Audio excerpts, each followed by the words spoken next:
Welcome back, adventurers. Welcome back. Thank you so much for joining in on what is another video on a glorious sunny Sunday. Well, but it is warming up. It is getting hot. Let me tell you that. It is about 1 o'clock now in the afternoon. And this is getting into the realm of do not ride during this time frame because of the heat. Now, where am I going right now? I'm currently leaving from my mother's house. I went to my mom's house. Now I'm headed to Macon to meet with Brainy Chameleon for lunch. Don't exactly know where we're going. I don't know if it's going to be Wild Wings or what. I don't know what it's going to be. It might be our little Mexican place up at the mall. Not sure yet. We'll figure out when we get there. But what I have for you is a 5 minutes of your time topic. Now this one, y'all saw that, right? I know you saw it because I had the camera pointing at him when he did it. Anyway, this 5 minutes of your time comes from catastrophic force of nature. Now, those who do not know, catastrophic force of nature is my son. He is my little Marine. Well, not little, but he is a Marine. Him and his twin sister just turned 19 just the other day. And they are both making their steps to their life, finding what makes them happy. And I'm all for it. I support it. Whatever they do, as long as it brings them happiness. But this topic is one that Catastrophic posted up in a live last night, actually. He said, money and all aside, what would be your dream bike and how would it be built? Well, my first response was automatically going back to 2003 when Kawasaki released the Z1000 in that glorious orange. Oh, I love that bike. One, because it didn't look like the chrome Harleys that my dad, my uncle, and my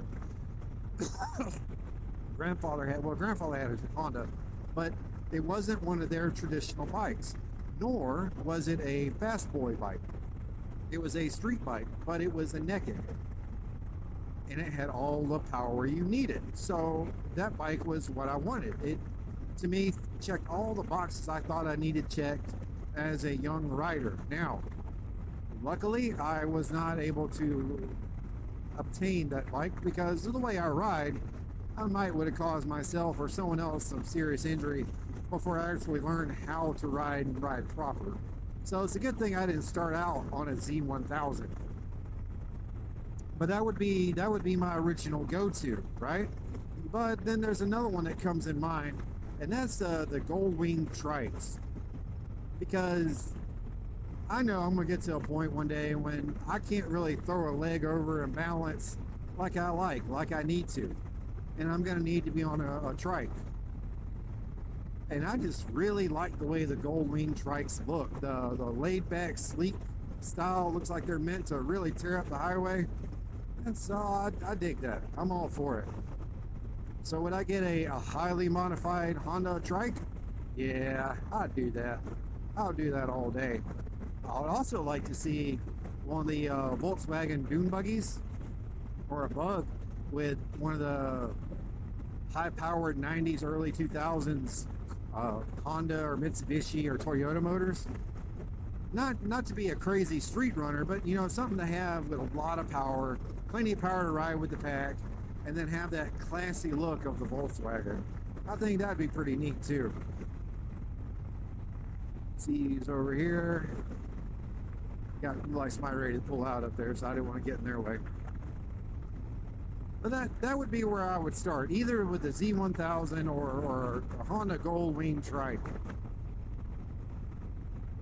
And I know Catastrophic, he's currently trying to get his mitts on MT10, and he's also eyeballing Motobomb's R1 that I affectionately call my R1.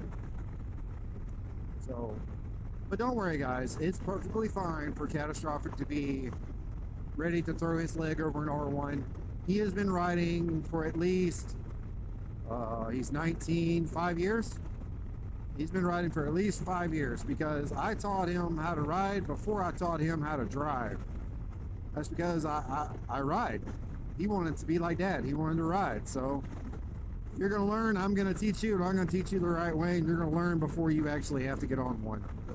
And his first bike was actually a 05, 06, I think it was 06, Kawasaki Z750.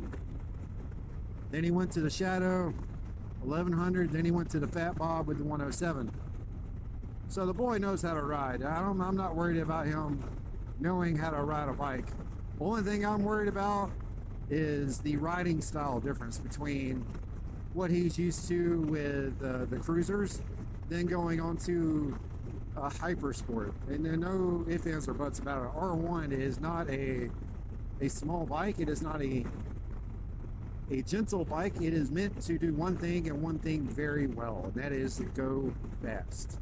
But Catastrophic has a lot more riding restraint than I do. He has demonstrated that with me on rides. He's even told me, hey Dad, slow it down a little bit. All right, yes sir, I apologize. So he is all about that ride your own ride how you feel comfortable, and if the person you're riding with isn't riding to your style, tell them. And tell them if they don't slow it down or ride more close to your platform, then you'll see them when you get there. There's nothing wrong with telling anybody, I'll see you when I get there. Because it's a lot better, in my opinion, to get there after the pack than the whole pack not get there because someone rode beyond their capabilities and went down. So ride your own ride. Find your ride. Find the ride that makes you happy. The one that puts a smile on your face when you think about throwing your leg on it. That's what all of my bikes do, even the Goldwing. I smile about the idea of throwing my leg on it and taking it for a ride. I really smile about the idea of Brainy Chameleon being the main pilot of that bike. I'm looking forward to the adventures that me and her are going to have on our bikes. And now that we have backups, it's going to be amazing. One adventure I'm looking forward to doing is taking the Goldwing down to Forgotten Angels. They have a camp out coming in October 23rd to the 26th to be exactly. And it's going to be in Valrico, Florida. It's the 10th anniversary of the camp outs. So come on down, come on out, see us, hang out with us, spend some time, share some memories, make some new ones, smile and be happy. See what they're all about, y'all. I'll tell you what they're about. They're about spreading happiness, providing opportunities of happiness, providing the opportunity of success and growth, be it to whatever level that is for you as an individual. They do that for the young men and women who have been aged up and out of the foster care system. Up and out is simple. You've aged up to 18, and as of 18, you're an adult. That puts you out of the foster care system. What's up, buddy? Brother.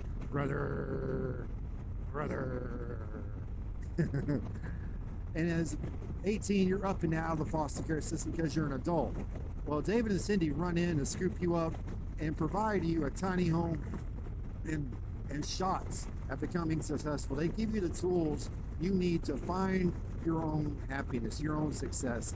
They teach you things like how to set up your own bank account, how to sign up for school, how to maintain your grades, how to maintain your bank account, how to get a car, how to manage your debt, how to manage your criminal history, how to resolve your addictions.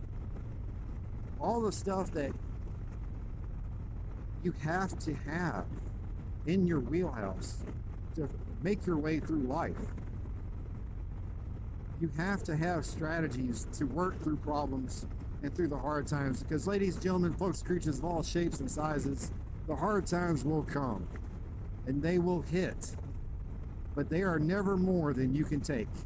As long as you put your head down, stomp your feet in the mud, and keep marching against the wind, you'll find your way out. It may not be exactly where you wanted to come out at. It may not be how, but you'll find your way out. You just have to keep marching. What's up, y'all? Happiness is key. That's all you have to have. I'll say it every time I can, y'all. Happiness is all you have to have. And that's what David and Cindy provide. Opportunities for happiness. So reach out to them. See what you can do to support them. Come out and hang out with us at the camp out. And check out Possum Southern Rescue out of Warner Robins stores. Every Saturday at the PetSmart, they have doggy adoptions where they adopt out young pups, old pups, pups with special needs, pups just looking for forever homes and forever happiness. All right, y'all. Now get out there. Have an adventure as I'm going up here to meet Brainy for lunch. Have an adventure. Find your happiness. No one's going to find it for you. You're going to have to go look for it. All right, folks.